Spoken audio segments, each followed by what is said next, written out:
Good evening. I would like to call to order the June 25th, 2018 Lake Washington School Board meeting. Please let the record reflect that Eric LaLiberty is excused. All other board members are present. So to begin with, I will entertain a motion to approve the June 25th agenda. So moved. Second. It has been moved by Director Carlson and seconded by Director Stewart that we approve the agenda. All those in favor, please signify by voting aye. Aye. Any opposed? Hearing none, motion carries. And we've had no one sign up for public comment tonight, and so we will continue. So we are now moving on to the consent agenda. I will now entertain a motion to approve the consent agenda. Move approval of the consent agenda. Second. It has been moved by Director Carlson and seconded by Director Sage. Dr. Pierce, will you poll the board? Cassandra? Yes. Siri? Yes? Mark? Yes. Chris? Yes. And Dr. Pierce, will you please review the donations? I am happy to review the donations. If you turn to tab 11, we have donations totaling $76,936 this evening. $1,020 from A.G. Bell, PTSA 2 Bell Elementary to support professional development. $12,056 from Explorer Parent Association to Explorer Community to purchase mobile access devices for students. $1,534 from Ben Franklin PTA to Franklin Elementary to purchase an adaptive tricycle. $4,091 from Lakeview Elementary PTSA to Lakeview Elementary to purchase site licenses for reflex math, classroom and playground supplies, and to support field trips. $23,500 from John Muir Elementary PTSA to Muir Elementary to purchase library books and resource materials, classroom supplies, and to support outdoor education. $1,312 from Norman Rockwell PTA to Rockwell Elementary to purchase library books. $10,765 from Rosa Parks PTSA to Rosa Parks Elementary to provide a stipend for their running club and to purchase digging and Harmony Garden. $3,500 from Mark Twain PTSA to Twain Elementary to purchase playground benches. $14,629 from Inglewood Middle School PTSA to Inglewood Middle to purchase library books, video camera, 3D printer, reading inventory subscriptions, and site licenses for IXL reading. $3,515 from Stella Scola PTO to Stella Scola to provide a stipend for extracurricular programming. And finally, $1,014 from Juanita High School PTSA to Juanita High School to purchase classroom supplies. So all total tonight, a long list of generous donations totaling $76,936. Thank you. So I'd like to personally thank everyone who has chosen to support our students and schools. We greatly appreciate your generosity. So next, our first item on the non-consent is the first reading of the 2018-2019 budget. Dr. Pierce. Okay, so Associate Superintendent, Business and Support Services, Barbara Posthumus, is making her way to the podium for the first reading of the budget, and so Barbara and I will co-present this evening. I'll read the situation and recommendation as Barbara gets the presentation set up. So this is on tab 12. A proposed budget for the 2018-19 school year has been prepared in accordance with state laws, rules, and regulations. Input on the proposed budget was solicited from departments, and a process for prioritizing requests was done by our strategic advisory leadership team. As shared at the June 4th session, approved priority staffing, safety, and program needs have been incorporated into the proposed budget. Other changes in the planned 2018-19 revenues and expenditures, such as enrollment, staffing, grant, fixed cost adjustments, and legislative changes have also been incorporated. The district budget document is presented in both the official F-195 state format and our district summary format. The district summary format follows the Association of School Business Officials International Meritorious Budget Award criteria, and as the board knows, we earned that Meritorious Budget Award this year. An overview will be now presented to the board, and a copy of the summary budget is available from the budget office, the business office, or on the district website, and feedback from the public can also be provided via the website or email, and we will again review in the presentation how people can provide that feedback. This is the first reading of the budget tonight. A public hearing and adoption of the budget is scheduled for the next regular board meeting on August 13th, so that's when the board takes action. So with that, Barbara's all ready to go, and we'll begin the presentation. Thank you, Barbara. We'll get started. Well, it's a very exciting time because I'm pleased to present a budget to you, and we don't have to wait and redo it over the summer. So the legislature did finish, and so we were able to complete the budget, and so that's a good thing. So this is the second year of the biennial budget adopted by the legislature. The 1819 legislative budget provides increases in state funding due to McCleary. In addition, levy revenue is reduced as the district asks voters for less than the full amount authorized by the legislature. Again, we'll get into more details during the presentation. So as Dr. Pierce mentioned, you have two budget documents. We have our Meritorious Budget Award budget document, and then we have the official F-195, and in August, that is the budget document that you will be adopting. This is the same format that every district around the state uses, so that is why it has a number, F-195, because it's the state form. And I'm also just want to compliment my budget staff. They worked really hard, and sometimes we have preliminary budget documents to you in June, and then we finalize the complete document in August. You have a complete document today, and that's through the hard work of my budget staff. So I just want to say thank you to Lynn Pike and her team for getting all that put together. So our outline tonight, we'll be talking about budget policies. We'll review all the funds in our budget. We'll go through in detail general fund revenue and expenditures. And then Dr. Pierce will go through strategic work and resource alignment, and then we'll talk about next steps. So first, just a reminder to the board about the policies that we are following. The budget policies and the budget provides evidence of the board's commitment to fulfilling the aims and objectives of the instructional program, and that the budget development provides for staff participation and sharing of information, which we are doing tonight. And as a district, we solicit input from department and program managers. We also solicit requests for budget changes from staff. We take it to our strategic advisory leadership team for review and prioritization, and recommendations of those, the superintendent, were shared with the board in an earlier study session. So we also have our annual, we hold our annual budget hearing, and we do that in August, on the next board meeting, August 13th. And then we are required to adopt the budget no later than August 31st, and the board adopts the budget in August.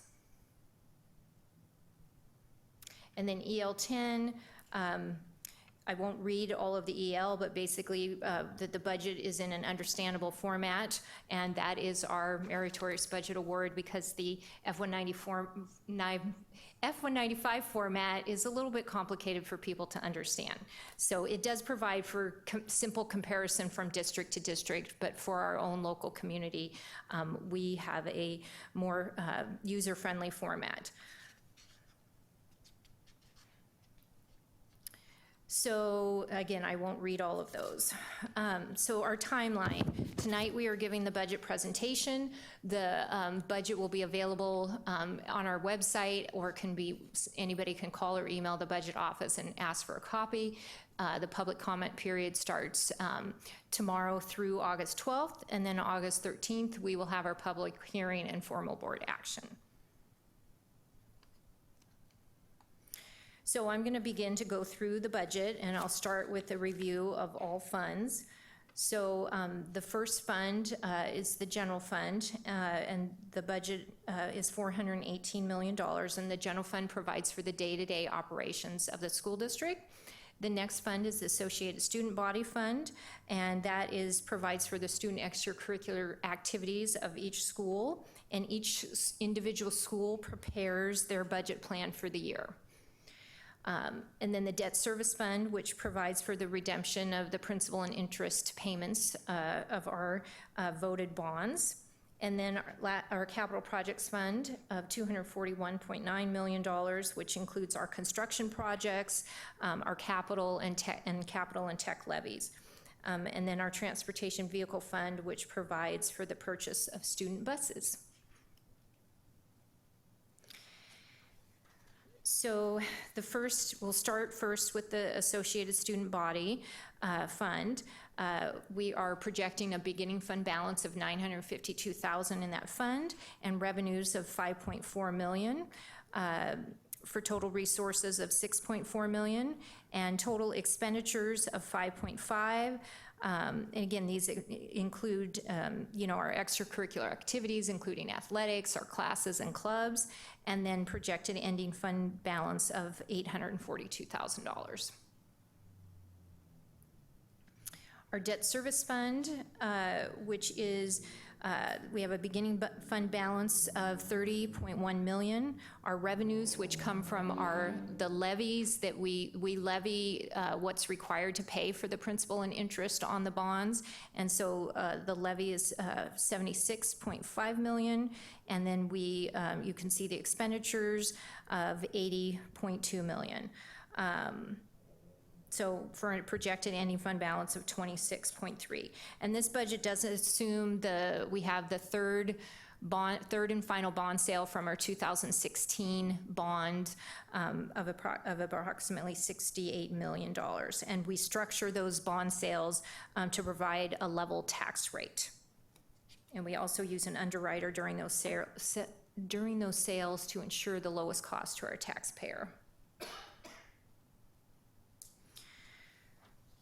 So our capital projects fund, this is where the sale of those bonds are deposited. So we had our last bond sale in December, so that's why the beginning fund balance is approximately $141.3 million.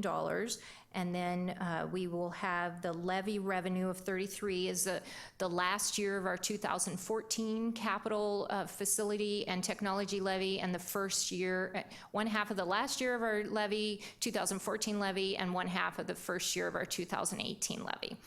And then interest, about $3.5 million for interest in impact fees that we receive from our developers for single-family and multifamily developments. They're required to pay impact fees, which help us offset a small portion of the cost of construction or portables or those types of things.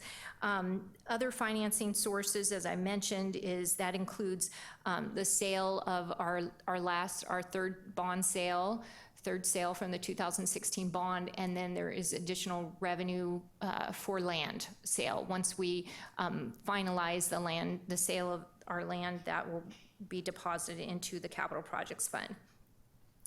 So each year we're also required to transfer the money that we collect out of the technology levy for training and applications. The state requires that we spend that in the general fund and transfer the revenue out of the capital projects fund. So each year you'll see money transferred out of the capital projects fund into the general fund. So that's $8.6 million this year. So we have an expenditure plan of $241.8 million and an estimated ending fund balance of $15.8. And we do include, because of the timing of our construction projects, it's always a challenge to know when because the majority of the construction happens over the summer, so it's always a challenge to know when those bills will be paid. So we include contingency due to the timing on the construction projects. So, yes? So on that one, the interest and impact fees are lumped together. Do you have a sense for what the ratio is between those two? Yeah, I think the interest, I can look it up real quick, but the interest is about $840,000, and the impact fees are 2.7. Okay. The reason I ask is I frequently get questions around, well, why aren't we charging more for people to build houses? And it's just useful to be able to report that. Yeah. And In the report, does it then say how many units that was collected from? so when we budget based on, we are budgeting based on kind of our estimates for what we've received in the past, and Yeah. then based on kind of the units we're projecting going forward. We can get the details of, but we're projecting kind of level from the last few years, the impact fees have ramped up, and we think that will continue for a few more years and then start leveling back down again as the cities kind of fill their open spots. Right. Yeah. Okay, thanks. Does that make sense? Okay, great. So just to discuss some of the major projects within the capital projects budget, we have our 2006 bond construction projects. So we are finishing up with Clara Barton and Ella Baker, which are opening in the fall. So the majority of those expenditures will happen this year, but there will be some expenditures that happen next year as we work to complete all the other things that have to be completed once you open the school. Redmond Ridge Middle School and rebuilding and enlarging Mead and Kirk, those 3 buildings open fall of 19. And then the Juanita High School rebuild and enlarge project, which will be completed in fall of 2020. And then Old Redmond Schoolhouse. So those make up the majority of the expenditures in the capital projects budget. And then our levy 2014 and 18 levy projects. We have our, building systems and improvements such as roofing and painting. We have our safety, our entry control systems, and our ADA upgrades, school and program improvements, and then our site improvements such as our stadium and field upgrades, and then of course all of our technology equipment and software systems expenditures. So our transportation vehicle fund, we are estimating a beginning fund balance of $3.5 million, revenues of approximately $400,000, and those revenues relate to depreciation. We receive depreciation funds from the state as our buses age, and then they provide funds to replace those buses. And then we have $2 million in expenditure. And just a reminder is that the original funds that we received, we went to the voters in 2000, was the last transportation vehicle levy. So gosh, that's 18 years ago. And we have been using those funds and state depreciation funds, and we're doing very well in maintaining. Our transportation department has done very well in living within the revenues we have and maintaining that. And the expenditure budget of $2 million is approximately 16 buses, replacement of 16 buses. All right, now we'll get into the general fund and go into the details of that. So first I want to talk about just what happened with the legislative budget. And so for 18-19, the legislature provided McCleary enhancements. They increased funding for staff salary allocations and reduced the reliance on local levies. The special education funding factor increased. That was just a formula that in the special ed formula, and they changed a factor and provided a small amount of money for that. MSOCs, which is material supplies and operating costs, they provided a small inflationary increase. And then the McCleary bill also requires a move to statewide employee benefits effective January of 2020. So that will be something that affects us in the 1920 school year. And they also provided a small increase in health benefits and pension. Again, we'll go into more detail as I go through the presentation. And then just for those of you that like accounting details, I just wanted to tell you what the state has also, as part of the legislative budget, that all of our local revenues, what's required for 18-19 is all of our local revenues must be deposited into a sub-fund of the general fund. And they didn't just include levy in the local revenues, they included all fees, grants, donations. This includes extended day payments for those programs, includes local payments for lunch. So all of that has to be combined into a separate subfund. And then by the end of this year, we have to make progress on coding related expenditures to those subfunds. And then in 1920, OSPI needs to adopt rules requiring separate accounting of state and local revenues to expenditures. So they'll begin that rulemaking process next year in early 2019 to be in effect for 1920. And then they also are going to require us to create additional object codes, and an object code is something we use for like supplies or salaries, purchase services. They're going to require additional object codes so that school districts have consistency across the state, which is for them to meet a federal reporting requirement, because they believe they're not able to give enough information to the federal government on their grants as far as how we're spending money by object code. And consistently across the state. So more changes to come for accounting and budgeting staff. Okay.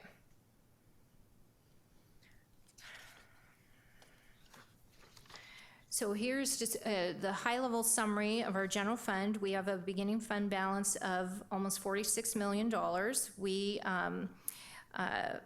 Again, the budget is the budget that we will be presenting assumes changes in Plan 2018-19 revenue and expenditures, legislative changes, enrollment, staffing, grants, and fixed cost adjustments. All of those have been incorporated into our budget document, and we'll go over those in detail. So revenues, we are expecting $431.9 million, and then the $8.6 million of transfers from the capital levy for total revenues of $440 million. Our expenditures are $418 million, and our ending fund balance of $68.1 million. So one of the things, we have an intentional plan for the use of that fund balance moving forward, and we'll go into that and further in the presentation when we look at our long-term outlook. So I'll start with our enrollment changes and then move into specific revenue and expenditure changes.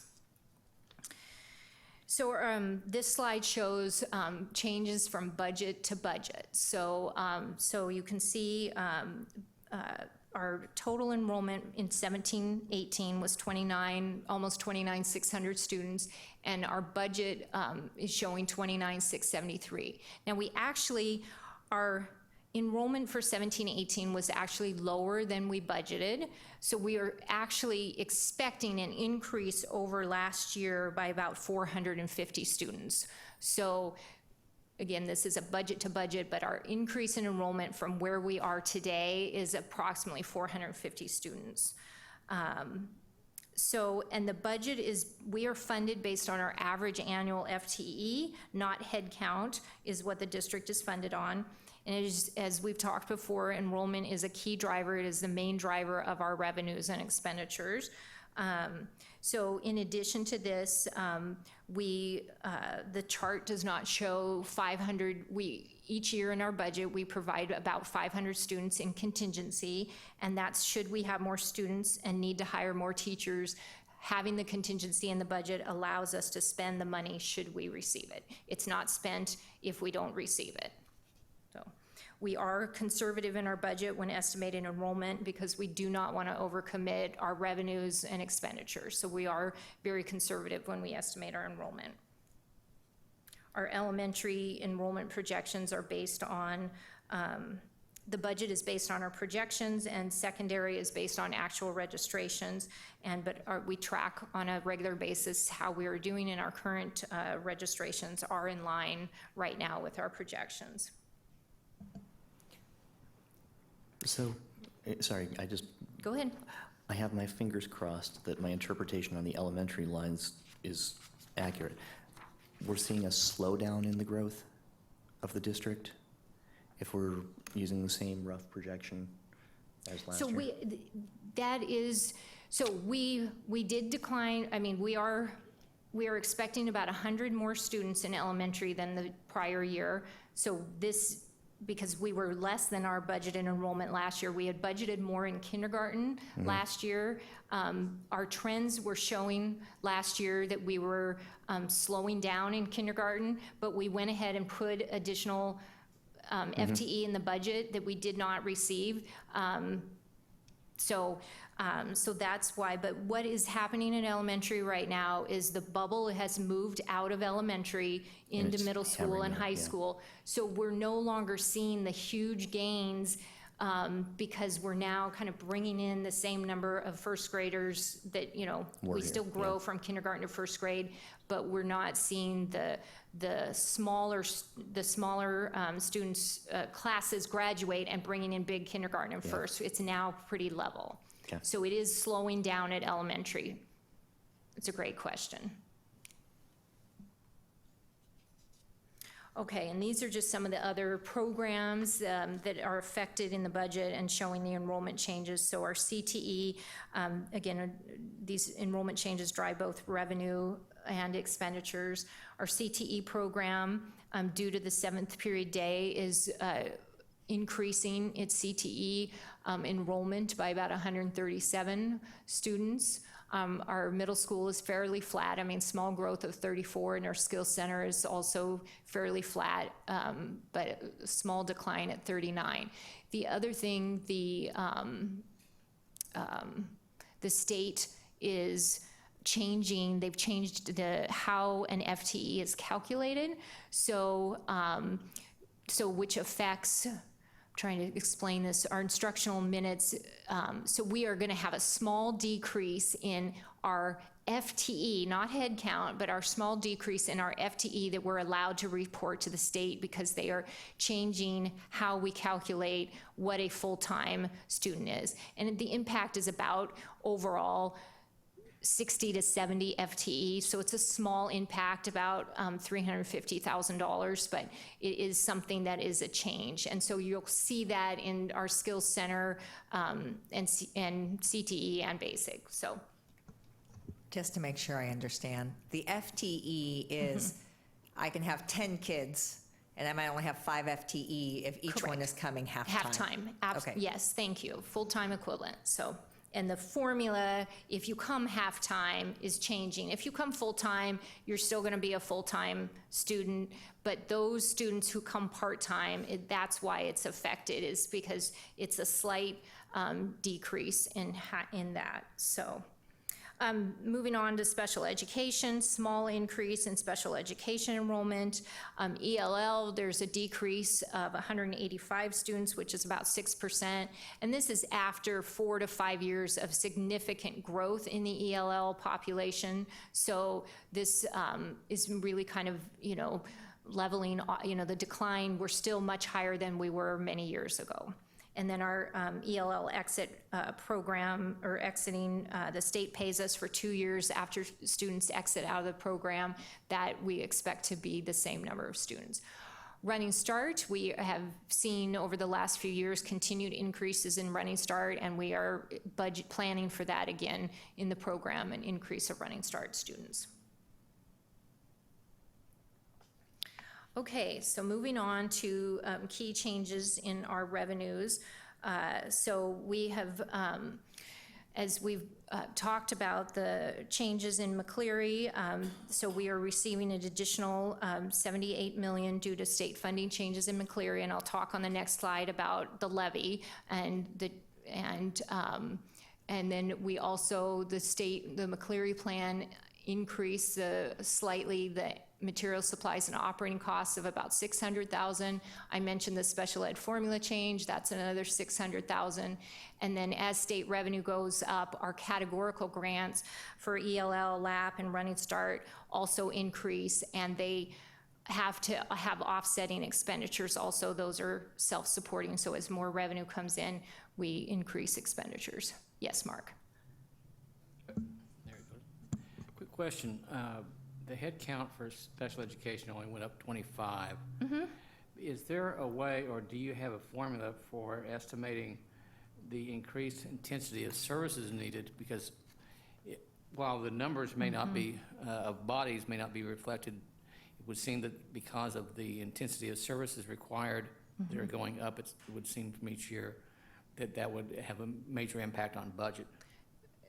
Is there Correct. some way Yeah, to account for that or not? There isn't, we no longer have a formula. In the early 90s, when I first started in this district, we had, the state actually allocated money based on need, based on severity. You know, they had, I think, 6 or 9 different categories of severity and differentiated funding. They no longer do that. Now it is just a, each district, you know, based on the head count of students or the FTE of students, receives funding, and it's the same average funding for all students regardless of severity. What the state did instead is put in place a high-cost safety net Thank you. program, so you can apply for additional funding if your costs for a particular student or multiple students exceed the average state funding. And so our district is able to apply for those funds every year and successfully received, you know, over $4 million this year for that. And we're spending that money too, so it's not, yeah, additional revenue. But it's basically that's the formula for the what they call the high-cost IEPs? Right. Thank you. Yep. Okay, so we talked about categorical grants, so total legislative changes of $84.1 million. And then these are our key changes for enrollment and levy. So we do have revenue increases due to enrollment of about $2.3 million.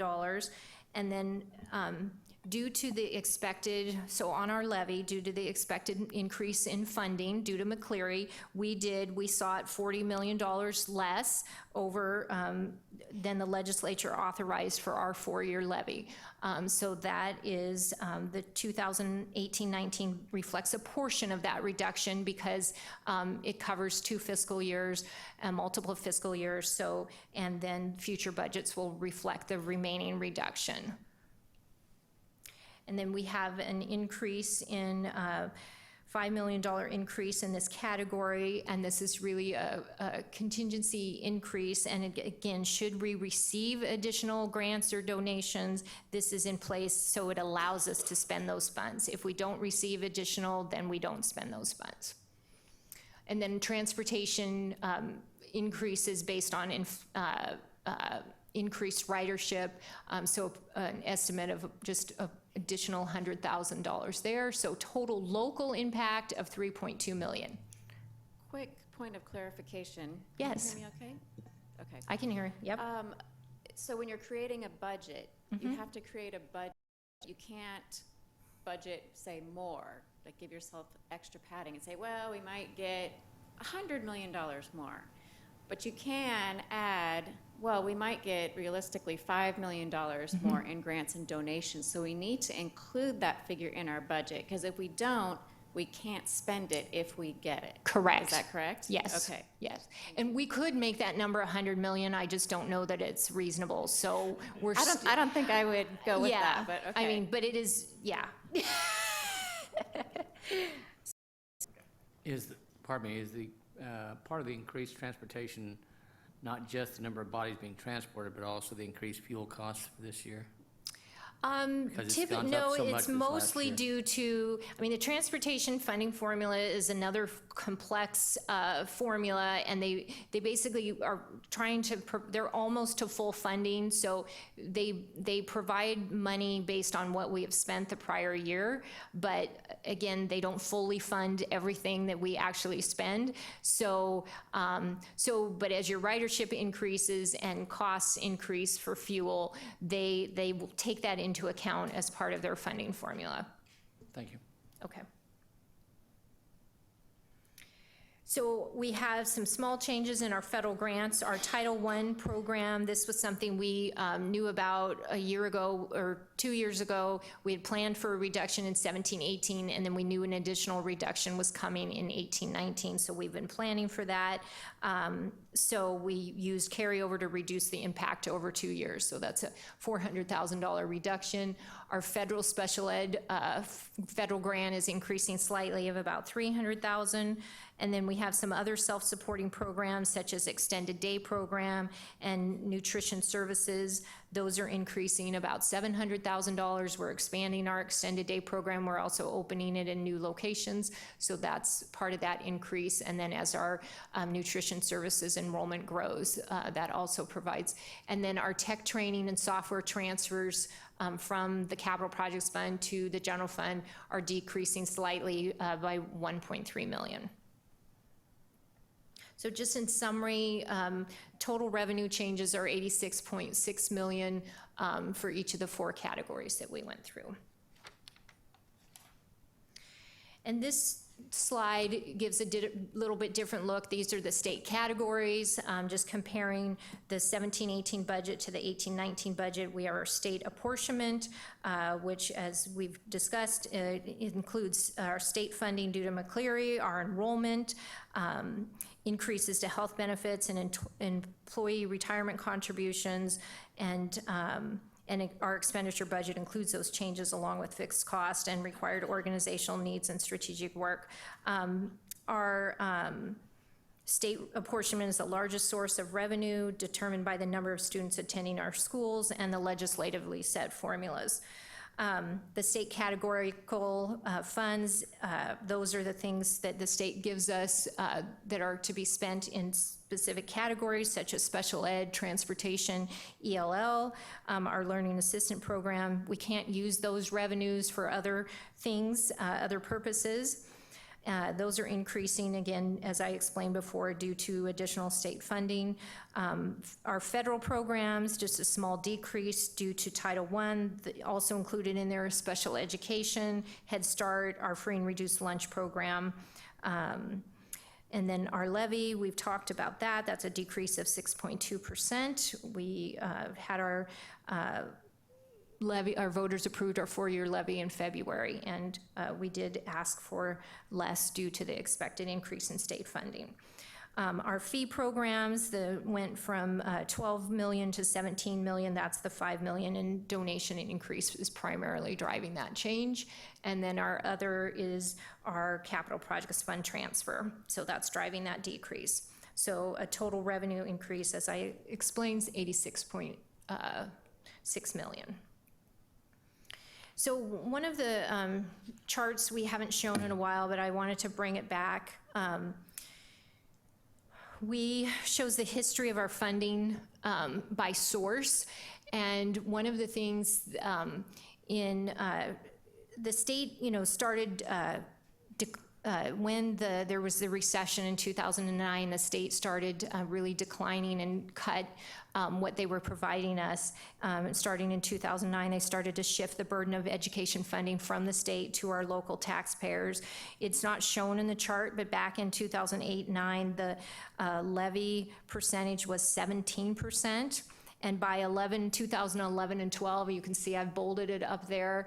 The levy, as the state continued to shift dollars to local taxpayers, the levy increased from 17% to 22.1%. And the state basic ed was about 52%, or a total of state basic and categorical of 62.6%. Moving forward over time, you can see the levy was at its highest in 13-14. I didn't show every year. And then in 17-18, when McCleary started, initial McCleary enhancement started coming in, the levy dropped down to 19.2%.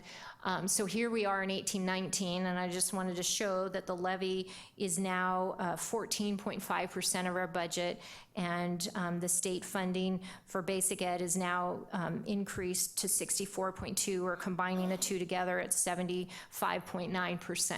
So just to show the change over time.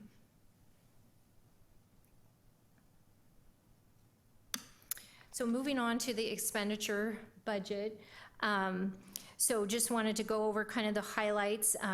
We have the first line item total, in total, our expenditure budget is increasing by 62.95, almost 63 million. Our staffing due to enrollment and primarily the high school 7th period is about $10 million. We have, when you open 2 new elementary schools, which we are doing this fall, it's very exciting, but we have operational costs associated with those. We need principals, we need counselors, we need custodians and secretaries for those buildings, and so that reflects the cost of opening 2 new schools. We have required changes for salary and benefits, and that's about 36 million. We have grants and supporting programs that we discussed earlier, and that's 8.3 million. We have fixed costs such as insurance, our software fees, sick leave, and that's about 900,000. And then every year or not every year, but in last year's budget, we had some one-time expenditures, so those we reduced from the budget. And then we have additions for strategic and organizational work, which we discussed with the board at the study session, and we'll go over that in more detail. So that's 6.3 million in changes. So one of the requirements were required in our budget, it's a legislative requirement to include our materials, supplies, and operating cost in the budget process. So the state currently funds us right now $37.1 million.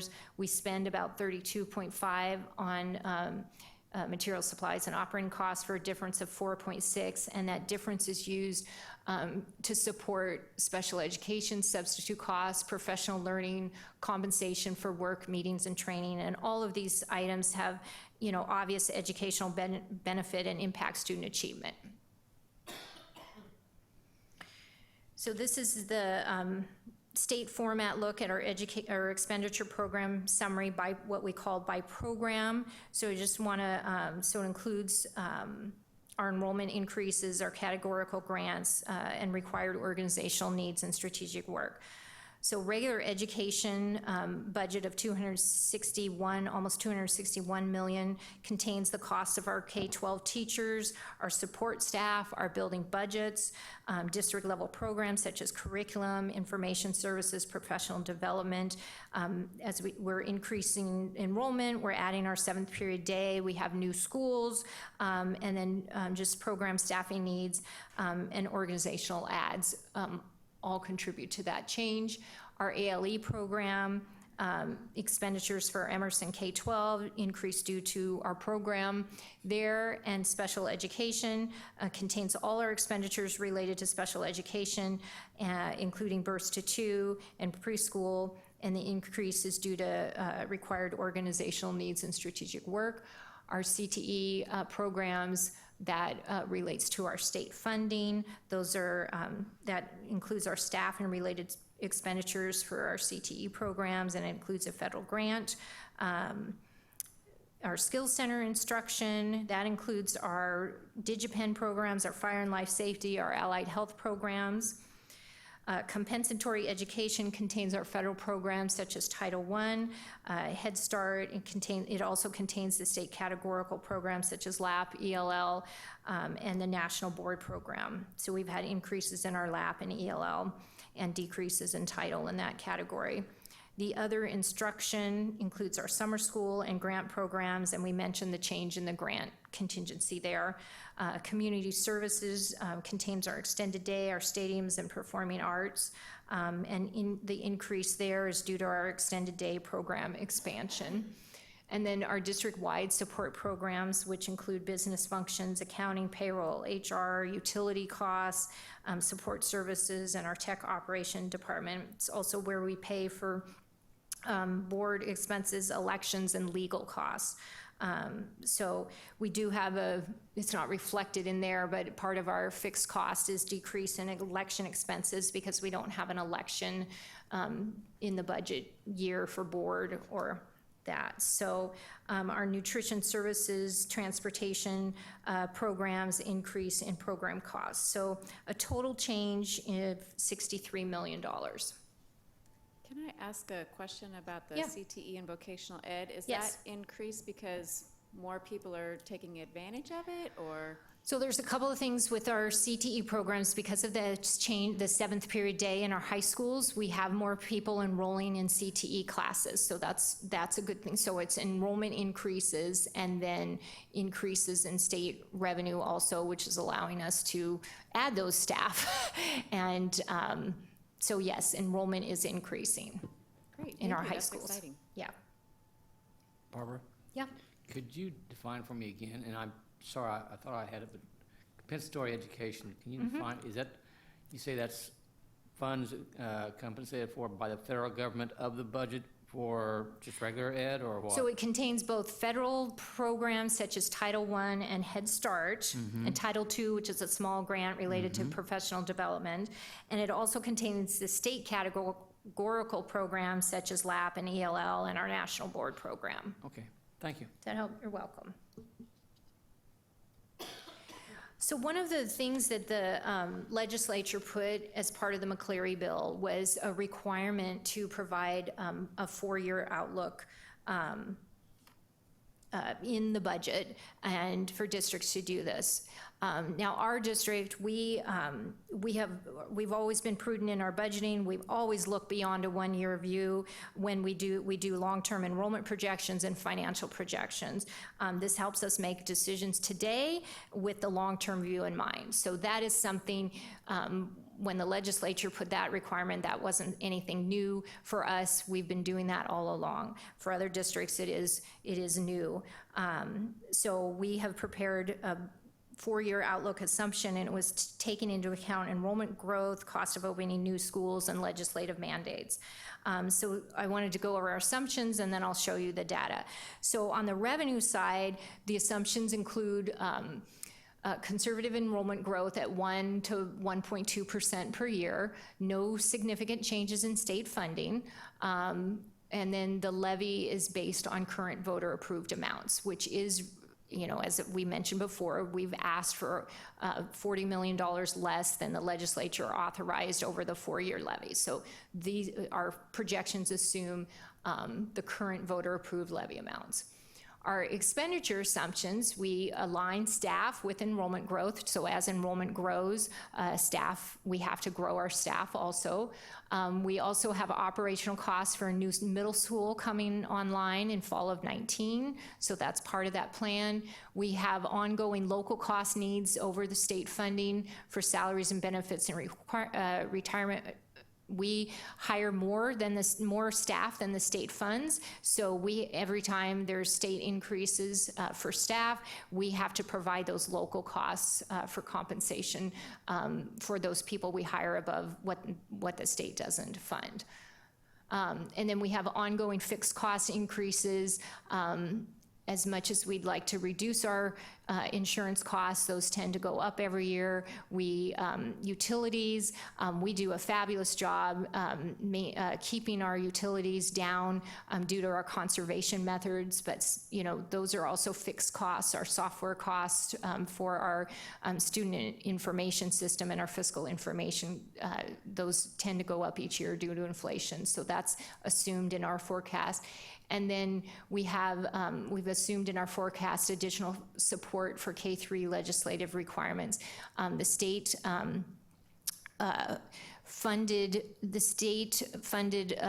provided additional funding, and for 1920, the district is going to need to provide additional support in the K-3 area in order to comply with the legislative requirements. So those costs are assumed in our 4-year outlook. So this is our general fund budget 4-year outlook.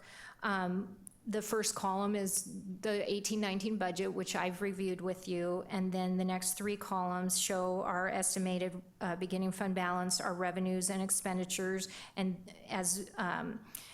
then our ending fund balance. And as I mentioned before, what our assumptions are, our revenues, our enrollment, state inflationary increases, and historically, you know, revenues and expenditures should be in balance, and we have intentional use of our fund balance to help offset the difference between revenues and expenditures. We also have done, the F-195 contains the 4-year outlook for the other funds, and so does our user-friendly budget. So I didn't outline each of the other funds in this presentation, but it is contained in both budget documents. So I wanted to show this also just in the chart view, and just show that our revenues and expenditures are still tracking closely and that we have a positive financial outlook for the foreseeable future. So that's good news. So next part of the presentation is strategic work and resource alignment, and Dr. Pierce is going to cover this part of the presentation. Great, thank you, Barbara, and thank you for doing such a thorough job. Thank you. And such a clear job with the presentation. And as Barbara said, we are in a sound financial position, and as the board knows, for the past several years, because of that, we have been able to make some strategic investments in specific areas aligned to our strategic goals in support of our mission and vision. So I want to walk through tonight what those strategic adds are for the year ahead. This includes both one-time and ongoing investments. And how we've organized this over the past several years has helped us to earn the Meritorious Budget Award, because the document makes clear connections between the money that we're receiving, the money that we're spending, and the outcomes that we're seeking for our students. So in the presentation tonight, and over the past several years, we have categorized and aligned the investments that we're making to our strategic goals and objectives. So just to reorient you and anyone who is watching, for each slide, we have highlighted our strategic goal. So of course our first strategic goal is to ensure academic success for every student. We have a number of objectives associated with that goal. The first objective is to provide rigorous, relevant, and effective curriculum and assessments. So across the top, you'll see our ideals: opportunity and equity, innovation and improvement highlighted. And then year by year, we are highlighting what we implemented or what we are planning to implement that year. And then later on in the presentation, at the end of the strategic goal area, we'll highlight what work is in planning and learning phase and what work is in evaluating phase. As we implement new things, we have a process to ensure that we're being very intentional and thoughtful about what additional resource might be needed, both in terms of money, also in terms of time and people, to ensure that we have success in our outcome. So for example, in the 18-19 school years, you can see on the slide, we're implementing next generation science standards, new dyslexia curriculum, a new 6-8 math replacement curriculum, and new preschool curriculum. So then you can see at the bottom of the slide, we are making some additional resource investment to the tune of about $900,000 to help with implementation of some of these items. You can see the connection between what we're implementing and the resource in terms of training for next generation science standards, preschool curriculum and training, dyslexia training, special education, math replacement curriculum and training, so forth. So as we go through the presentation, now that we have the orientation to the slides, I will just highlight some of the key areas in terms of investment that we're making toward the strategic goal. So the other part that you'll see following the current year is just a reminder both for the board and the public of the investments that we've made over the past several years in this area. So this shows that in the 17-18 school year, we invested an additional $200,000. Again, this is a mix of one-time and ongoing. In 16-17, we invested $689,000, rounding up, and so forth. So just as a reminder of what we've invested in previous years.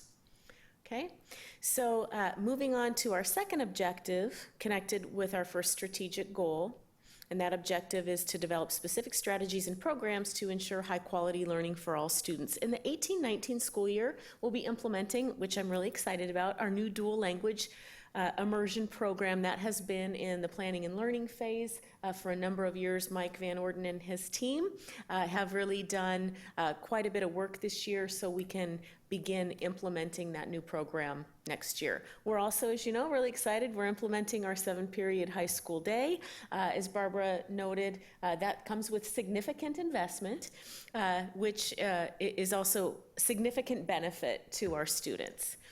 We've got new summer enrichment course offerings, and I want to highlight the work that Matt has done this year with Heather Sanchez to really seek input from parents and community to see how we can improve our summer program offerings for students. That you'll see is highlighted in blue because we also receive some funding from the Schools Foundation. So this also provides us an opportunity to highlight some of the key programs that the Schools Foundation is partnering with us. You also see our innovation programs, which we recognize schools. At our last board meeting, we still have all of the evidence of their work up on the walls. That innovation program, again, aligned to the ideal of innovation, was funded both from district resource and Schools Foundation resource. I also just want to note that anything you see highlighted in purple, for example, in the 14-15 school year, we implemented in that year our new online system for high school and beyond plan management. That's a technology-based system, and so that's funded in part from the capital projects levy. And so anything that's funded from the capital projects levy is also highlighted in purple. So lots of great things that we're going to be implementing next year, and with those great things come an investment of over $1 million, including all of the things that you see here. And so I want to highlight equity efforts and training specifically here because that is one of our ideals, equity and opportunity, and we are continuing to invest in training. We're going to be hiring a director, opportunity, equity, and inclusion to help further those efforts and really help us continue to focus on closing our opportunity and achievement gaps for students. We also have investment in highly capable K-5 program support as our highly capable programs expand, investment toward implementing a multi-tiered system of support, and co-teaching training for our special education students, so co-teaching between our special education teachers and general ed teachers. Also investment in expanding athletics toward accomplishing Title IX requirements, and in investing in the lease for the new location for the Special Education Transition Academy 2. Again, these slides just highlight that we have made significant investment in prior years. Here's all of the things we invested in 14-15 and 15-16, as well as 16-17 and 17-18. Okay. The next objective connected to our first strategic goal is to implement data-informed systems to guide improvement. And as the board knows, we have done a lot of work in this area. Tim Krieger has done an incredible amount of work, as has our Director of School Support, of course, our Deputy Superintendent, Dr. Holman, toward implementing our new Power BI dashboard, which is now the board dashboard and the dashboard that our schools are using to support their continuous improvement process efforts. We also have a new special education pre-referral process for English learners, again, a data-informed system to help guide improvement and ensure that we are not over-identifying English learners for special education. You'll see there's no additional investment there, but this is still important strategic work that we're implementing, which is why it's highlighted here, although it doesn't require any additional investment over what we are currently doing in terms of money. Okay, a lot of the work in this area is funded from the capital projects levy because it's technology based, so that's why you see in comparison this specific objective area Compared to other areas, it looks like we haven't invested much over the course of the past several years. Again, this is general fund investment, so much of these efforts are funded through the capital projects levy. Okay, so to wrap up goal 1, those slides showed us all the things that we'll be implementing in 18-19 and the strategic investment that we're making to support that work. We also have work in planning and learning and evaluating phases, and so we like to capture that work and show it here. Sometimes the things that are in planning and learning we are also beginning to implement in that year, but it just helps us track all of the strategic work underway. So we'll move on to our second strategic goal, to provide safe and innovative learning environments. And the first objective is to ensure positive relationships between and among teachers, students, and staff, and really support the social and emotional learning needs of our students. So we are expanding our behavioral health support in 18-19, and we're also joining a new risk assessment network through the Puget Sound ESD. So it's a collaborative. I think we've done a couple of updates for the board on joining that collaborative to help support risk assessment protocols for students who are exhibiting need for behavioral health support. So this is all total about $336,000 for the additional investment in behavioral health support, discipline services support, and risk assessment support. We've also, in previous years, made investment in this area in terms of safe schools ambassadors, suicide prevention and training, social workers, the half-time social workers that we have at our comprehensive high schools, as well as support for our community truancy boards. So this highlights what we've done in prior years. Our second objective, to provide well-maintained, safe, and modernized schools. Much of these efforts are also funded, as you can see with all of the purple, through our capital projects levy. In 18-19, of course, we're opening the 2 new elementary schools that Barbara mentioned.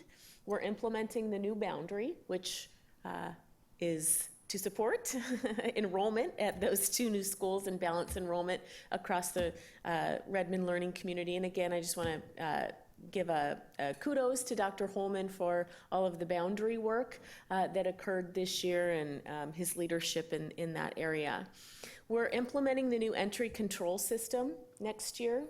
So this was talked about in depth at the recent board meeting, where I did a pretty substantial superintendent's report on safety. So one of our goals is to ensure the safety and security of each campus and ensure that we know the people that are on our campuses are people that are supposed to be on our campuses. And so we had implemented prior sort of a first phase of entry control. You can see in 16-17, we began the installation of the exterior card access system. In 18-19, we're implementing that to really the key entry control system. We've got 2 schools piloting that now. Barbara's working with Forrest and Scott and John and Rick Burden, a lot of people who are on our executive safety team to pilot the entry control, the front door entry control system. It's being piloted right now at Kirk Elementary and Mann Elementary, thank you. And both the principals of those schools spoke to the district leadership team last week to share their experiences. The pilots are going extraordinarily well. And so we are continuing that work to implement that across the board this summer, working with individual schools, because each campus has a different layout and potentially a different need, especially at our high schools. So again, working toward that safety enhancement for our schools. We also are expanding our SRO program expansion. Excuse me, we are expanding our SRO program in terms of trying to meet the goal of having parity across the system.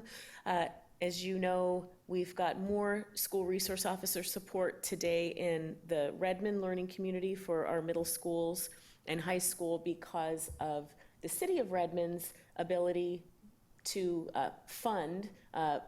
mostly fund that SRO program, whereas in the other jurisdictions, including City of Sammamish, City of Kirkland, and King County, it requires pretty significant district investment as well as significant investment on the side of that jurisdiction. We've built into our budget the district portion of funding that SRO expansion, so all of our middle schools and high schools would have SROs across the system, and we are working in conjunction with each jurisdiction to see if they can come forward with their portion of the funds so we can actually work toward implementation of that. Again, much of the feedback that we heard from the community forums have helped to inform both our approach to the entry system and the SRO expansion. So all total, it's a little over $1 million for investments in this objective area. Okay, and then this shows what we've done in prior years. Again, safety is a priority, and we have made some significant investments over the past several years, both from the general fund and from the capital projects levy. Okay, our second objective connected to this goal is to integrate technology, devices, application, and tools to enhance learning for students. We have no investment shown here because this work gets funded through the capital projects levy. So this year, capital technology levy software review process has been underway, so we're really looking very intentionally at all of the software that we use, instructional software that we use in the system, to ensure that we're using the best, most up-to-date software that's really getting us the outcomes that we want for our students, and that we're looking at the whole system, K-12, all content areas, to ensure that we have some balance across content areas and so forth in terms of our technology investment. Again, all this is funded out of the capital projects levy, which is really important to us. So while we have made some investments in prior years because some things have to be funded out of general fund, much of the work is funded through capital projects levy. Third objective is focused on technology infrastructure. Again, really everything here you see is in purple, with the exception of the new bus tracking system. I do want to highlight that because I think it will be something that's very well received by our community, and kudos to Barbara and Jeff Miles for their work here. We're working toward implementing a new bus tracking system for the 18-19 school year. Includes a Where's My Bus app, so parents can track where the bus is, and we think that will be, that received applause from principals when we shared that, so. Okay, so little general fund investment here because we rely primarily on the capital projects levy. Okay, and then to wrap up goal 2, these are the items that are in planning and learning, including the new middle school. We still are planning, as the board knows, for a future measure because we are continuing to grow and we still need spaces for our students. And you can see the items that are in evaluating phase. Okay, so we'll move on to our third strategic goal: to recruit, hire, and retain highly effective personnel. We have, this is where we highlight our either our handbook review processes or our collective bargaining agreements. So in the 18-19 school year, we've got collective bargaining processes happening with our trades, SEIU, and LWESP groups. We are investing in 18-19 of almost $2.5 million to increase paraeducator hours to address current student needs, and our administrator staffing model adjustments. So as the board knows, we've got new schools that will be opening, and as Barbara highlighted, they need administrators. We're also adding associate principals at our choice high schools, including ICS and Tesla STEM, and a half-time at our Emerson campus, because those had been the only campuses to date that didn't have an associate principal. So we're pleased to be doing that. Okay, this shows you where we've invested in prior years.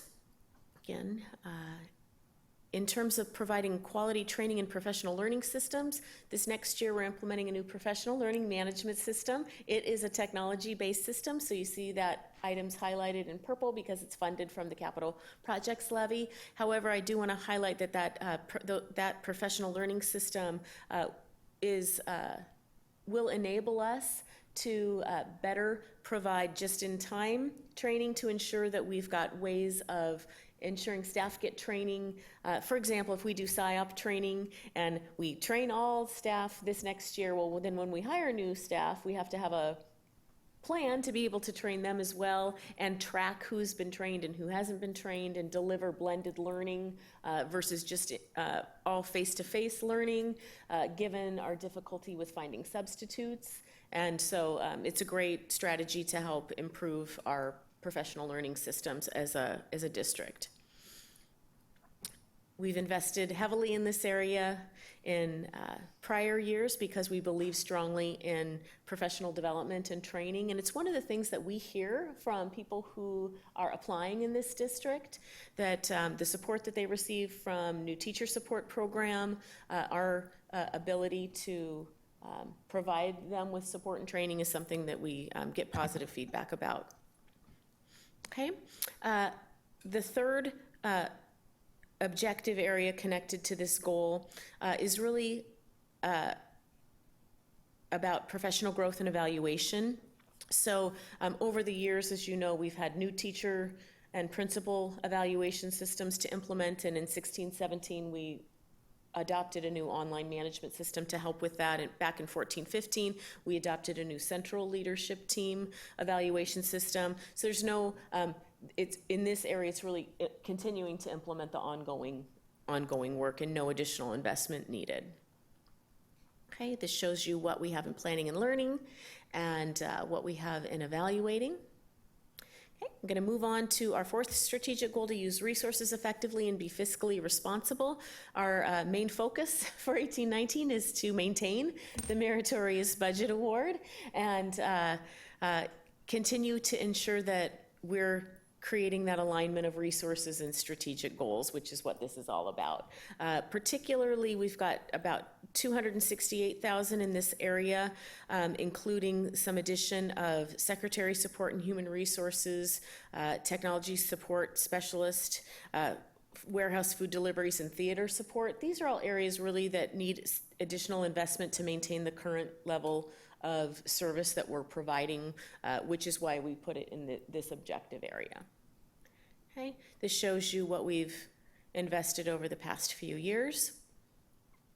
Okay, our next objective is to develop methods to analyze return on investments in programs and services. This is our big E, evaluating in our plie. So rather than put every program that's in evaluation phase, which you can see on the summary slide after each goal, we just put see other goal areas, because it couldn't all fit on this slide. But there is a slide connected to each goal area that shows what's in evaluating phase for next year. Okay, and so not too much to highlight here.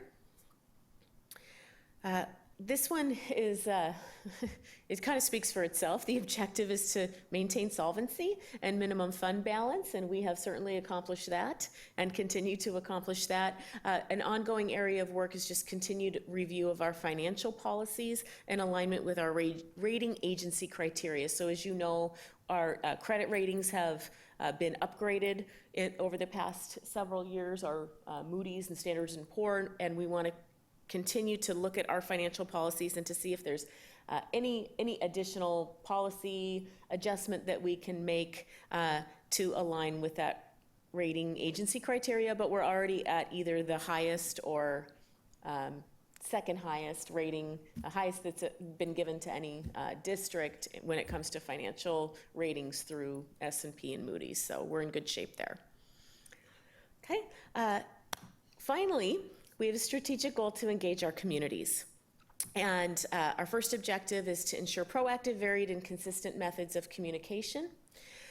In 18-19, we will be implementing website accessibility requirements. So there's work underway right now to ensure that our website meets all of the accessibility requirements. Okay, And you've had a couple of different updates on that, but that work is underway. It doesn't require additional resource money investment.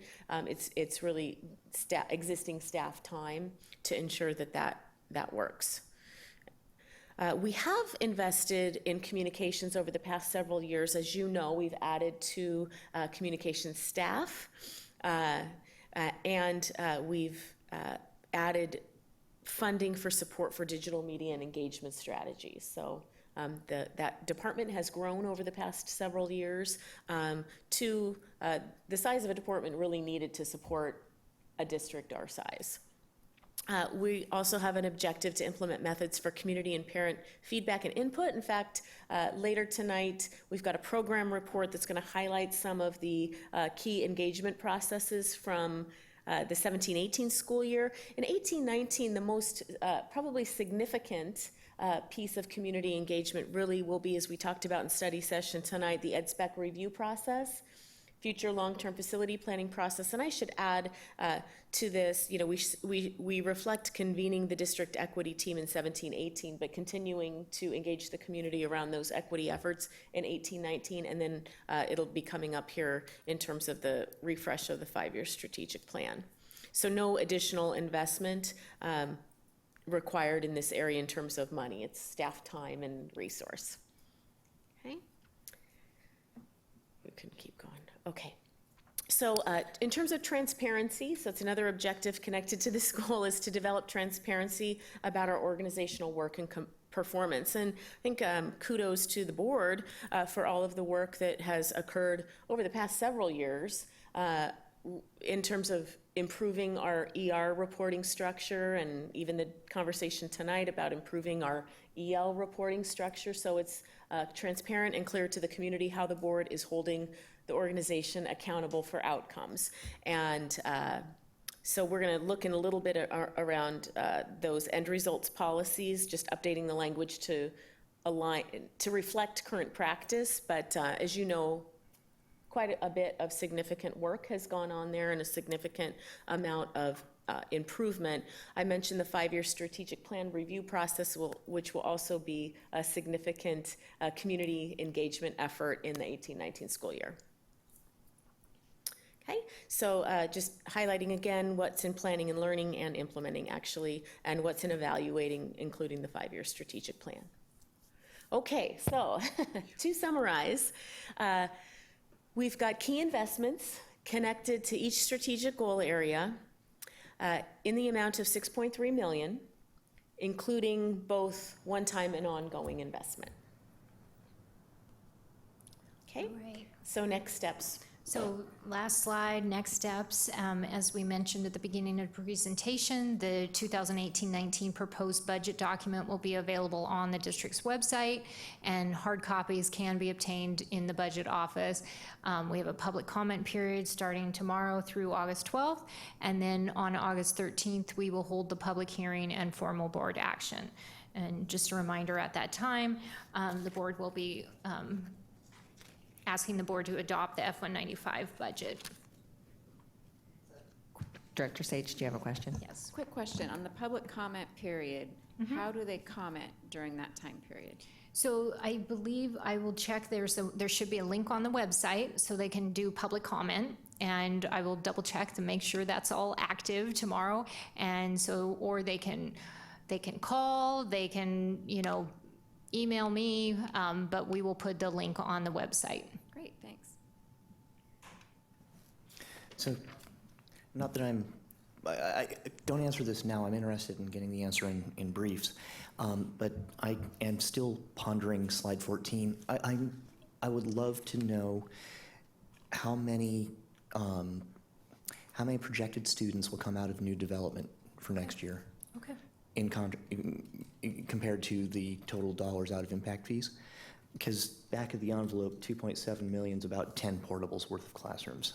And I would love to be able to tell people that impact fees do cover the costs of new students, but I don't actually know that at this time. In terms of facilities, not in terms of teachers. So. I mean, I think the challenge is I don't think impact fees do cover all the costs of new students in terms of facilities, because I was being a as- little polite.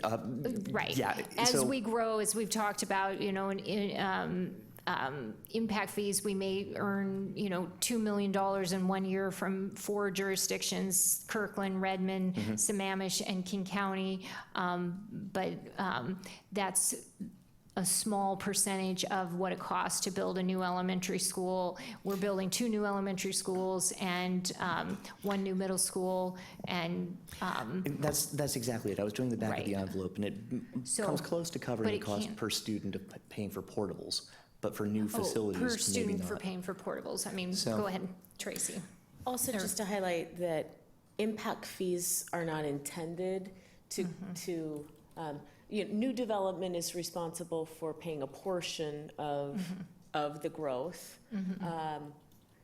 So I think, sometimes people think, and I know you're not suggesting this, but that all of the growth is coming from new developments, and therefore new developments should fully fund any facility needs. And it doesn't quite, there's growth Absolutely. coming I was was interested in new knowing what development, fractional right. growth is turnover from grandparents to yuppies.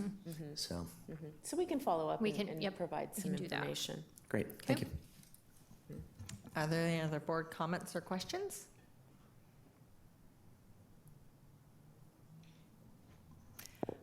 Well, with that, I guess I would like to say thank you very much for all the hard work by staff in which getting this together. That was a lot of work. It's exciting to see the tying in to the strategic plan. There is a lot of work that is being done. And a lot of things that have been being worked on for many years that are now coming into a solid implementation. So that's very exciting. And kudos to everybody in getting that done. So thank you very much. I appreciate the very thoughtful fiscal management that is occurring, and maintaining those solid end balances and being able to speak to that from that side. That's greatly appreciated. Great, thank you. So thank you very much. So now we are moving on to our second item, is the first reading of the end results policies. Dr. Pierce. Great, thank you. So if you turn to tab 13, this is what I was noting just a moment ago. So as the board knows, throughout the 17-18 school year, quite a few improvements have been made to end results policies, reports, and monitoring processes in alignment with discussions that we've had in study sessions focused on policy governance.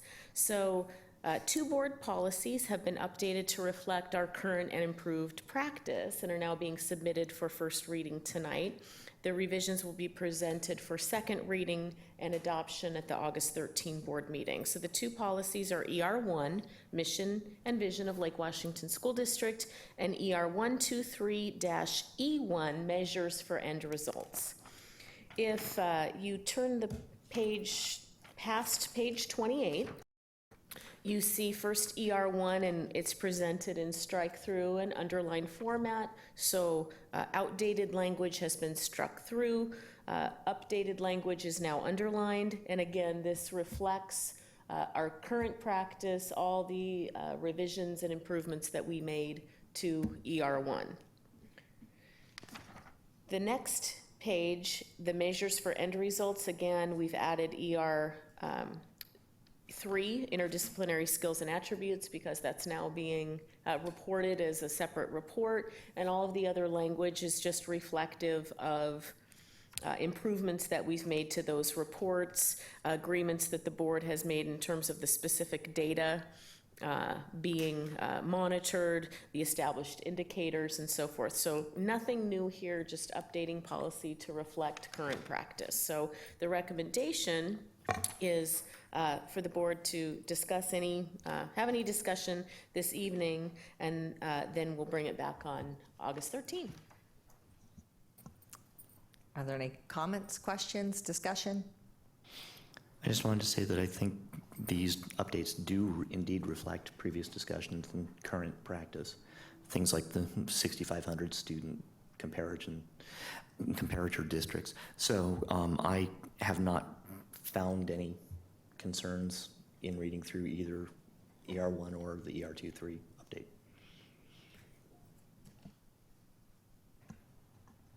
Any other comments? I have one quick one on the comparable. If I think back to our conversation that we held, the other concept we had talked was it was not only comparable to the schools greater than 6,500, but to be in the top quartile was a piece that we had also discussed at one point as sort of a standard piece. And so that was my question, sort of, is that something we want to consider, or are we looking just for comparable? Speak to that. So the policy just specifies comparability. However, the report itself, in terms of that color-coded top sheet, reflects the quartile that you're speaking to. So, I mean, it could certainly be written potentially into the policy language as well, but in terms of interpretation, it's built into the interpretation on the actual report, and that interpretation then informs the color coding. And so there's also, on that color-coded top sheet, there's like a little box that says what the key is, and I'm trying to remember exactly how to describe it, but so it's there, and that hasn't gone away, but it could be somehow built into the policy language as well. So what it sounds like is it's comparable, and the interpretation of it is it's in the quartile, which is in the report. So that fits perfectly for where it needs to be. Thank you for the clarification. Any other questions? All right, then thank you for your work in getting that all up to speed. It's nice to have those aligned. I know there's some additional work to be done on ER3, because that one stood to be able to be looked at more. So that will get built into the next year. But thank you very much. That's very helpful. So now our next item for monitoring of board policy is for EL5, Parents and Community, followed by EL6, Student Learning Environment, and then EL8, Instructional Materials Selection. So if we can walk through those one at a time, that might be easier. Dr. Pierce. Great. So the board receives the written ELs a couple weeks in advance, so board members have time to really look through the report and formulate any questions that you might have, so we can be prepared to respond to those questions here at the board meeting. I haven't received any questions from the board, and all areas of all three ELs are in compliance. Now, I think it's also just worth noting that the study session this evening prior to the board meeting was focused on ELs and the board's plan for in the year ahead to really analyze the ELs in terms of policy criteria, CEO interpretation, and evidence. So tonight, all three ELs are being presented in compliance, and I did not receive any feedback. I will open it up to board members if there are any questions, clarifications, or if we are all good to go.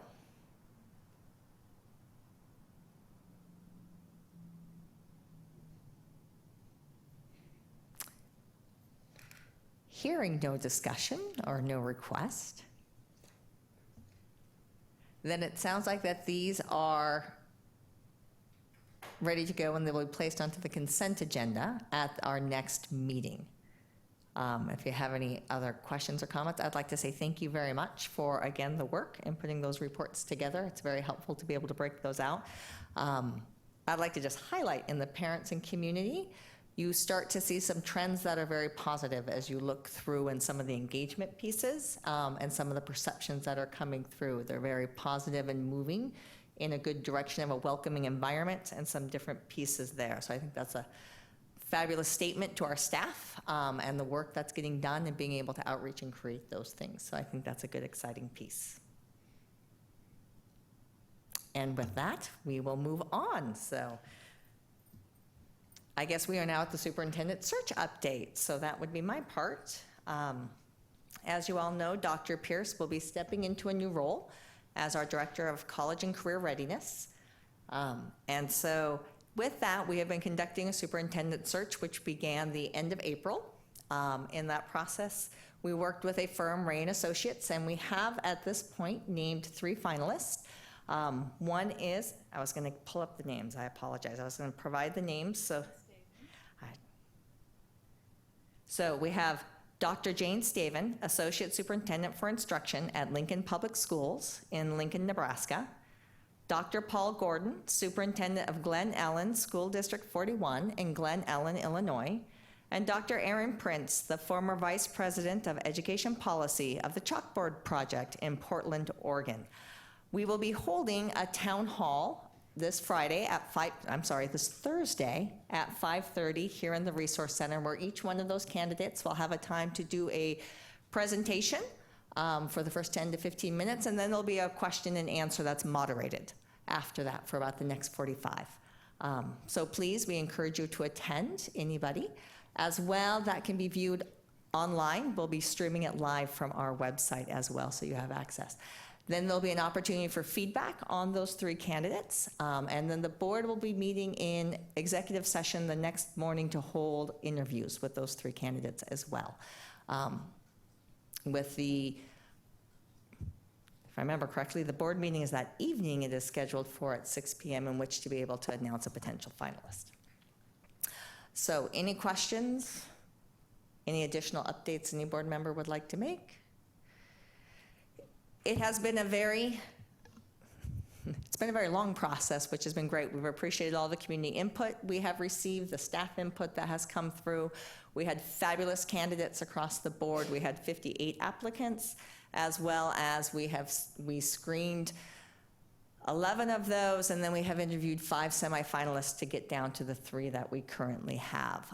So we do appreciate the time and effort of everybody. It was a very difficult field and difficult decisions. But we are excited moving forward. So thank you very much for all of that, and we look forward to seeing your feedback on that Thursday night. And we will now move on to the next one. So we now have program reports. So our next agenda item is program reports with Dr. Pierce. Great. So we have a program report on parents and community this evening, and superintendent report on family and staff survey. We've combined that, as we've done typically, into one report. And it's a great opportunity for us to highlight some of the key pieces of EL5. So the reason why we do these program reports is because often when it comes to the ELs, there's not a presentation necessarily that comes with the ELs. So we've taken the opportunity throughout the year to schedule program reports to talk about some of the things that are included in some of those executive limitations that we otherwise wouldn't have the opportunity to do. So tonight, the program report is on parents and community, and it's connected to EL5. And we show this slide because it's important, we feel, to highlight that our means, our executive limitations, are geared toward achieving our ends. And those are on the left side of the screen. So parents and community, and engaging our parents and community is a key factor in our ability to meet our ends results for our students. So that's what the report is about tonight. And this slide just pulls out a little bit of the specifics around EL5, including providing a welcoming environment for parents and community, maintaining an open and responsive organizational culture that treats all constituents with respect, dignity, and courtesy, establishing and maintaining systems for public participation, communication, and involvement, and providing to parents in the community access to appropriate information about school and district programs and academic process. So that's how we've structured the presentation tonight. Our strategic plan states this, and we mean this. Without genuine community engagement, we cannot meet our strategic goals. We know that strong communities build strong schools. So the program report that you're about to see tonight will include some staff and family data.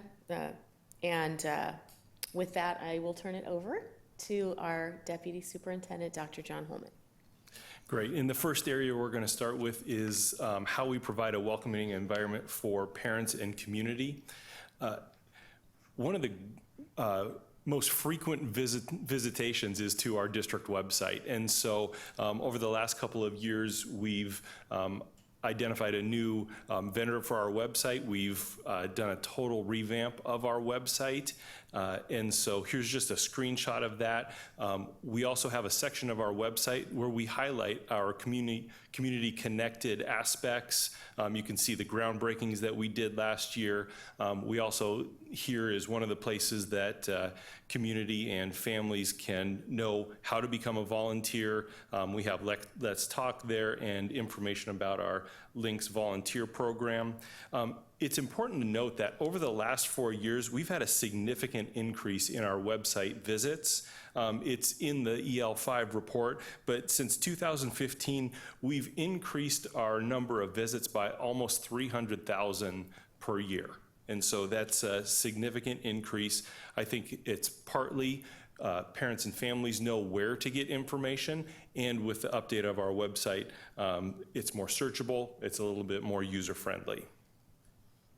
You can see here, this is one of the questions that we ask in our phone survey.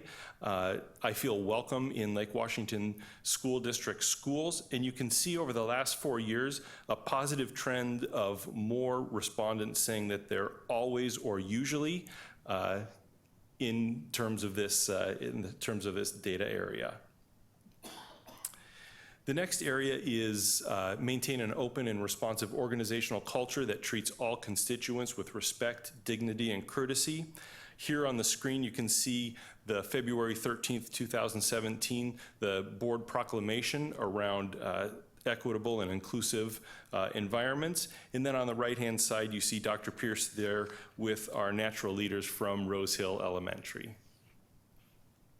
And again, in this area, you can see that there's a positive trend over the last 4 years of more respondents saying that they always or usually identify that Lake Washington schools maintain an open and responsive culture.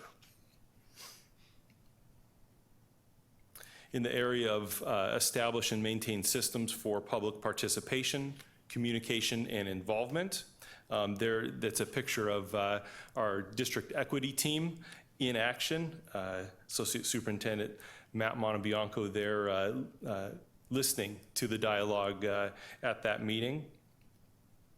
And in this area, where Lake Washington schools gather feedback on important issues, again, over the last 4 years, you can see a positive trend in more people strongly agreeing or agreeing with that statement. Some of the community input processes that we had during the 2017-18 school year, the Redmond boundary process, some in 16-17, some in 17-18, our school start time advisory, bond and levy, and then significant input from the community around the superintendent search. We also highlight on our website the standing committees that are ongoing parts of our community engagement, such as the Community Tech Advisory, Community Truancy Boards, the Design and Construction Advisory Committee, District Equity Team, our IMC, the Instructional Materials Committee, and then the School District Communications Advisory. One that I just want to highlight is our District Equity Team. We launched that at just the end of the 16-17 year and then met all year with that team. And it really is about identifying opportunities to make our schools, our classrooms more equitable for students, closing opportunity and achievement gaps. One of the strategies we use to engage our community, this is an online tool called Let's Talk. It's a place where community members, families can send questions or comments. And what the system allows for is us to track those questions and get those questions to the right person in the organization so that they're receiving an accurate and timely response. Over the last year, we used this both for the school start time advisory process, and we also used this during the boundary process to receive feedback, input, and be able to respond to parents and families around their questions. On an annual basis, we do a number of district-wide surveys. First, we do a statistically significant telephone survey. These calls are made throughout the year, reporting every 3 months, but we also don't call during the summer months. The The statisticians that were giving us feedback around this said that that's not a valid time to be seeking feedback around school issues, knowing that there's going to be a lot of people out of town. And so we also do our annual climate survey. It's, you may have heard that referred to as the 9 characteristics of highly effective schools. And so that goes out in the November-December timeline for our community and students. And then in the spring, we also conduct that same survey for our staff. And then on an annual basis, we do our annual program survey. And that really is to get feedback around our strategic efforts, what's been in place, and then what things that we might be thinking about. Again, it's web-based, administered every year in February or March prior to our budget and strategic planning process. That's done intentionally so that we can consider that information as we're going through those processes.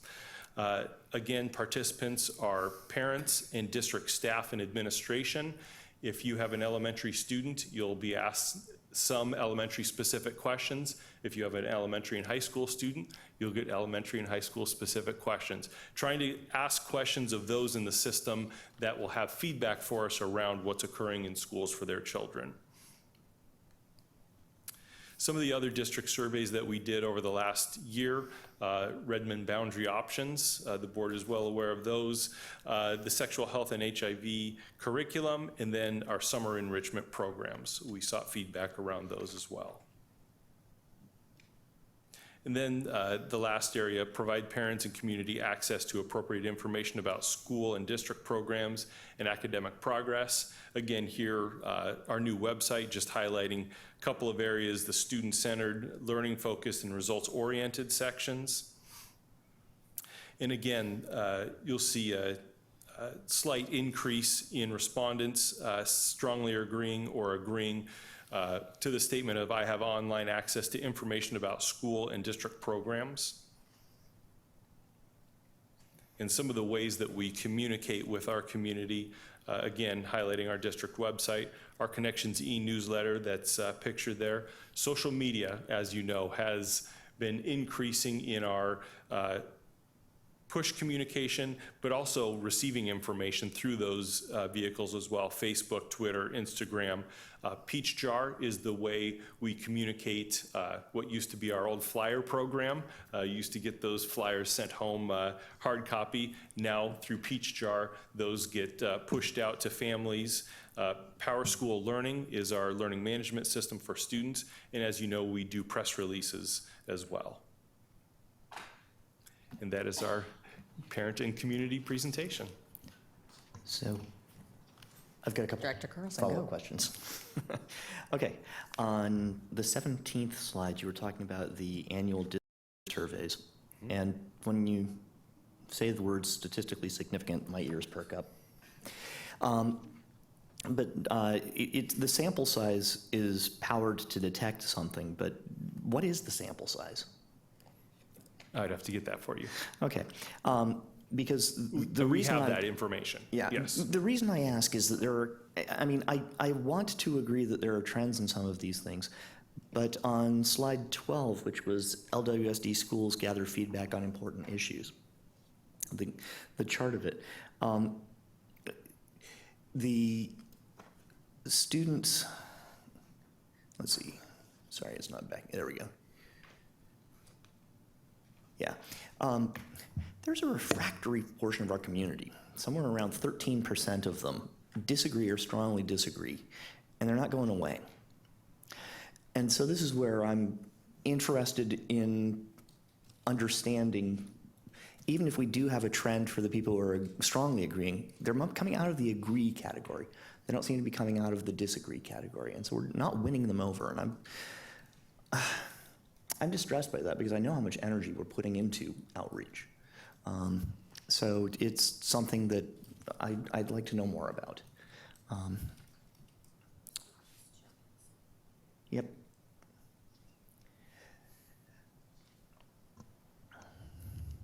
Any other questions? I believe some of that data is in EL5. Yeah.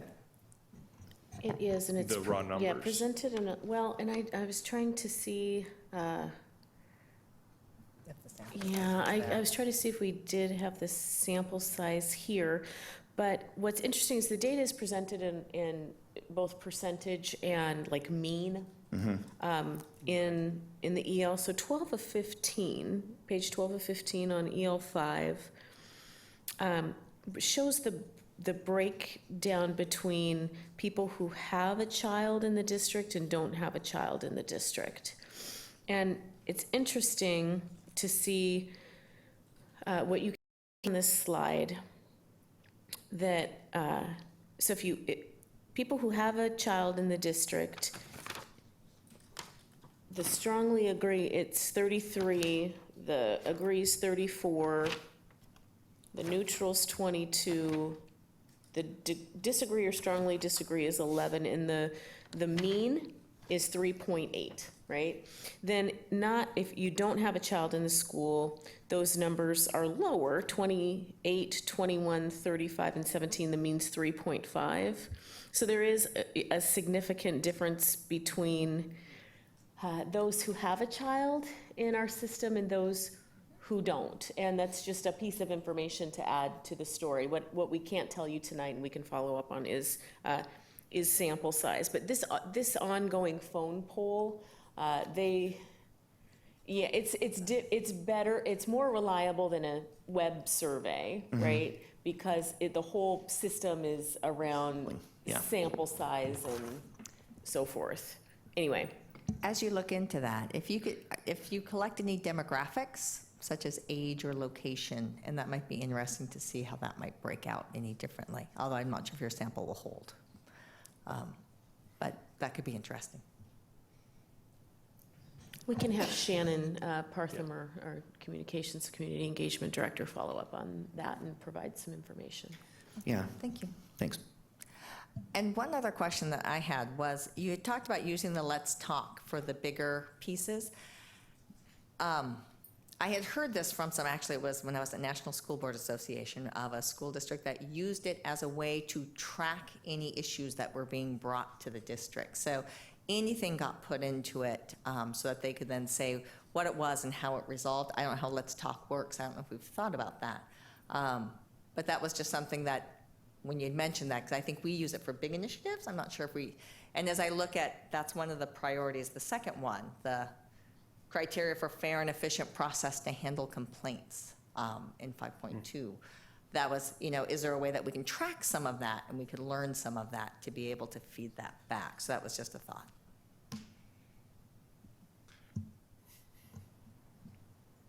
Any additional comments? Then it appears we are done with this program report. Thank you so much, Dr. Holman. That was fabulous. I appreciate the time.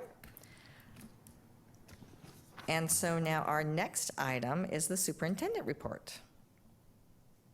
Which we just completed. As I had said, we I'm sorry. combined, it's okay, we My combined the mistake. program report and the superintendent report, so.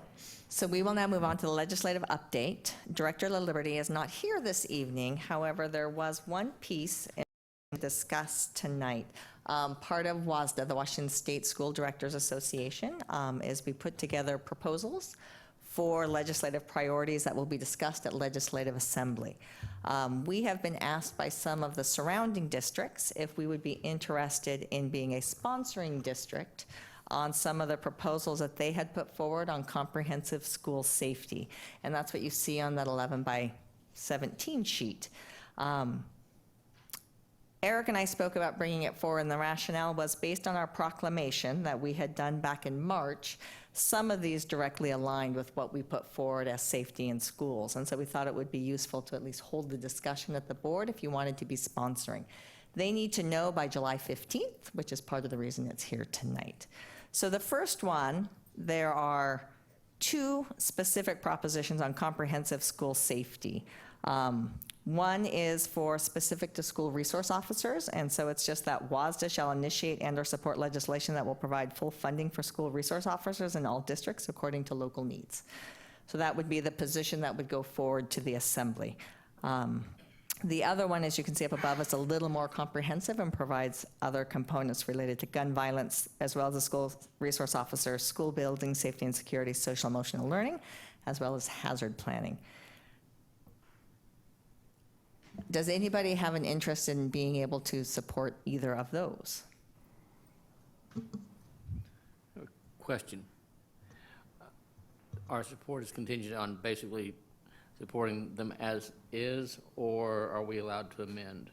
In this case, it would be as is. They could be amended at the Legislative Assembly, and then we don't have to support it as is.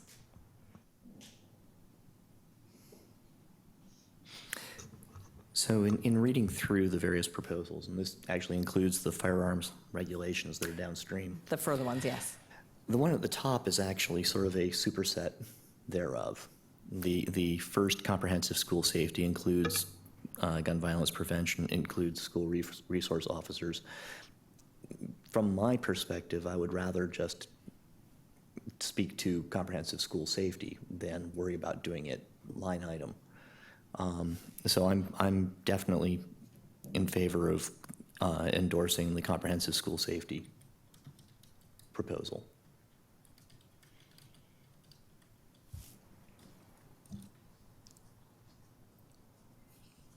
Any other discussion on that?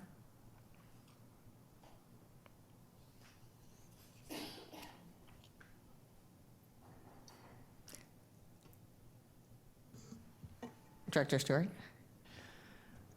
I see where you're going, Chris.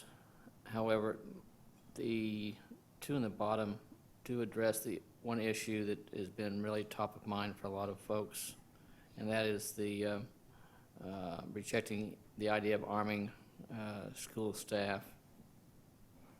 And I know there's a lot of been a lot of comment online from our community rejecting that idea of arming school staff, and I'm wondering if perhaps we should be addressing the other two just for that reason, even if there is overlap. A legitimate point, given my strong stance on not arming teachers. Well, that's why I brought it up. I just wanted to point it out as a point of reference. Yep. Director Sage? So I guess I like to study things, and I am not at this time ready to jump on board either one. So that is all the input that I have. So That is fair. when would we need, I mean, the legislative assemblies, Here's the reality is we can be a sponsoring district if we so choose. If not, these will still go forward to the Legislative Assembly. Yeah. And we just won't be listed as sponsoring district. We could still then vote, amend, do any of the above at that assembly as well. So I am happy to go back and tell those districts the time frame was too short. We weren't able to have that discussion. We're going to be able to have it when we're at Leg Assembly if we need to have more time, because I'm not sure we'll have it before July 15th. They have to publish the handbook. right? But that really is the value. It's okay not to do it now. We still have equal voice later. Well, I'm sympathetic to you on that point, Cassandra. I mean, even though I'm in support of the language, I really would like to have more time to digest. And so we would need to, let's see, this is our last scheduled board meeting before the 4th. Until August. Yeah, and they would need to hear, the sponsoring Yep. has to be done before then. So if we want to postpone it, then I would recommend that we don't take a sponsoring position on any of those, and we table it from here, and we let it just go to Legislative Assembly. And we'll work from there and can speak to some of it in August. I think that's reasonable. Okay. Perfect. I will let them know. So thank you very much, but you can keep that for your own record. And I don't believe we have any other legislative update that Eric would have provided from that. So now the next question is, any board follow-up? Okay. Any future agenda items? One more reminder for viewers that this Thursday at 5:30 is a very good time for you to participate. Yes. Any other board member comments? Okay, so then I will review our upcoming board meeting schedule that we have. Much as Director Carlson did mention, we have the town hall coming up this Thursday at 5:30. In addition, we'll have the special board meeting taking place at 8 a.m. for the purpose of conducting an executive session to evaluate qualifications for an applicant for public employment. And then at 6 p.m. is an action to select a superintendent.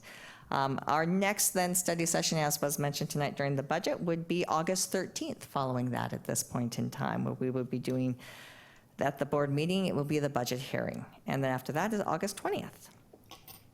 So with that, I will entertain a motion to adjourn. So moved. Second. It has been moved by Director Carlson and seconded by Director Sage. All those that we adjourn. All those in favor, please signify by voting aye. Aye. And all those opposed? Hearing none, motion carries. Meeting is adjourned.